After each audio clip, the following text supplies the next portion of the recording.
Apa yang harus kita lakukan? Kalau konsumen kita menghadapi financial pain point, tentu saja kita akan menjual produk kita dengan harga yang lebih rendah. Dalam arti kata kita tetap untung, tetapi harga kita itu melawan dibanding dengan customer atau dibanding dengan kompetitor-kompetitor yang lain, produk kita memiliki harga yang cukup bagus. Gitu, ya. Jadi itu menarik buat customer yang memiliki financial pain point. Productivity tentu saja kita membuat bahwa produk kita itu gampang untuk dipakai, ya. Jadi ada overview cara penggunaannya, ya. Menghilangkan waste time dari customer kita. Kan harus mempelajari dulu misalnya cara penggunaan elektroniknya dan sebagainya. Proses ini tentu saja kita akan membuat checkpoint dari customer itu mudah dilakukan. Misalnya kita memiliki website untuk jual beli, maka kita melihat bahwa untuk checkpointnya bisa menggunakan cashless, baik ATM, baik OVO, ataupun yang lainnya. Support tentu saja kita harus menyediakan support yang baik. Ketika seorang konsumen misalnya membeli produk komputer, kemudian kita menjanjikan garansi selama 1 bulan. Tapi ketika 1 minggu komputer itu mengalami problem, karyawan yang membantu tidak datang-datang, baru 2 hari kemudian datang. Itu menyebabkan customer kita mengalami support point of point. Kecewa gitu ya. Kenapa seperti ini? Tidak sesuai yang dijanjikan. Tidak segera menanggapin ya kesulitan dari customer. Nah ini ya. Nah, kita tentu perlu melihat apakah masih ada point of pain dari customer kita. Gimana cara mendapat atau tahu? Ya tentu saja kita harus melakukan suatu survei. Ya, survei market, kemudian kita mencari tahu apakah masih ada point of point dari customer kita. Gitu ya, yang perlu kita bisa bantu selesaikan. Ketika kita bisa menyelesaikan point of point dari customer, mereka pasti akan menjadi pelanggan yang setia kita karena merasa problem kita tersolvekan dengan baik. Ya. Nah ini ya gimana caranya? Harus dengan survei, ya. Kemudian juga sales team kita itu berbicara, melihat review-review yang ada, menanggapinya dengan positif, ya. Dan kita juga melihat kepada kompetitor kita, ya. Apakah kompetitor kita bisa lebih baik dalam menyelesaikan pain of point-nya customer? Nah, itu perlu kita antisipasi agar kita juga sama baiknya paling tidak, bahkan lebih baik dari kompetitor kita.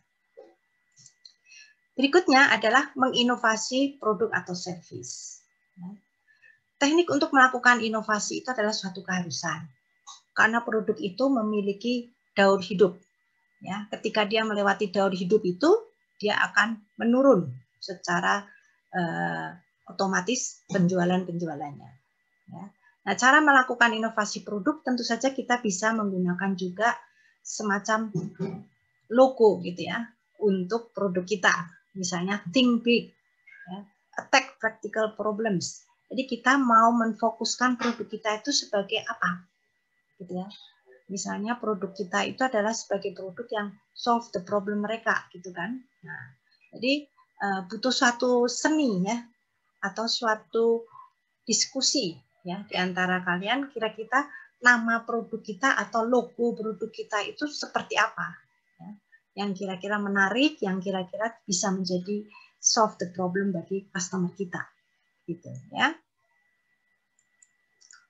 Kemudian yang berikutnya ketika kita sudah membuat bisnis model canvas, kita perlu melakukan pemeriksaan ulang ya, baik secara langsung ataupun tidak ya. Kita coba melihat apakah bisnis model canvas kita itu masih cocok atau bahkan kita perlu mengganti bisnis model canvas kita karena adanya pandemi COVID misalnya.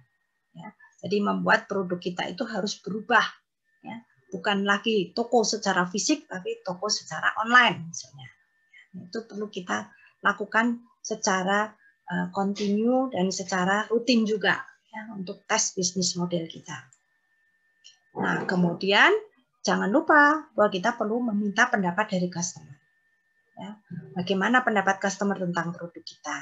Ya, apakah produk kita sudah memenuhi keinginan mereka?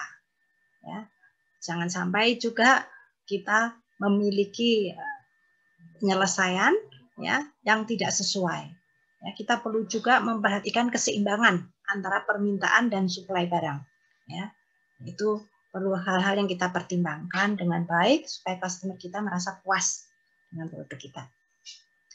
Non-traditional idea source, ya, ketika kita mencoba menyelesaikan masalah customer, kita perlu juga membaca banyak literatur, ya, kita mengunjungi tempat-tempat yang lain, ketemu dengan sesama leaders, ya, kita perlu bicara dengan mereka, sehingga kita memiliki banyak ide-ide, ya, bagaimana memperlakukan customer kita, ya, ide-ide yang baik, ya, dan ide-ide kira-kira bisnis apa ya yang paling cocok untuk saya kembangkan berikutnya, ya, karena nggak bisa kan bisnis itu begitu terus ya. Ya, masih ingat pelajaran pertama bahwa sebagai seorang entrepreneur kita harus selalu memiliki inovasi yang baru. Nah, untuk mendapatkan ide tentu saja kita harus banyak membaca, banyak bertemu dengan pengusaha yang sama, sejenis gitu ya, supaya kita tidak tertinggal. Ya. Nah, ini pustaka yang saya pakai. Nah, saya rasa cukup untuk pelajaran keempat ini. Sampai berjumpa kembali dengan saya pada pelajaran berikutnya. Terima kasih.